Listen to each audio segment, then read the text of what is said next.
लाहौर में फजलुर रहमान की साबिक वज़ीर-ए-आज़म नवाज शरीफ से मुलाकात। शहबाज शरीफ और मरियम नवाज भी मौजूद। नून लीग, MQM और JUI सिंध में दीगर इत्तेहादियों से सीट एडजस्टमेंट करके इंतखाबी मैदान में उतरेंगे। ख्वाजा साद रफीक की सिंध में सियासी मुज़ाकरात के बारे में ब्रीफिंग। कहा, बलोचिस्तान और खैबर पख्तूनख्वा में नून लीग और जमीयत उलमाए इस्लाम में सीट एडजस्टमेंट पर इत्तेफाक।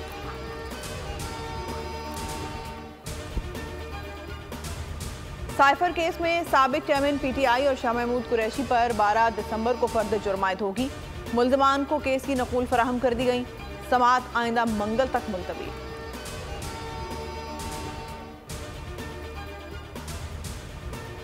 GDA का इलेक्शन कमिश्नर सिंध पर अदम एतमाद का इजहार।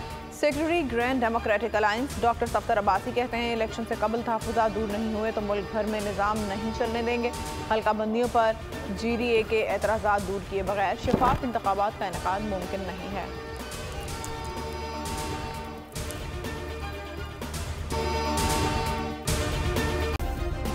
सब्सक्राइब करें और बेल दबाएं ताकि कोई खबर रह न जाए।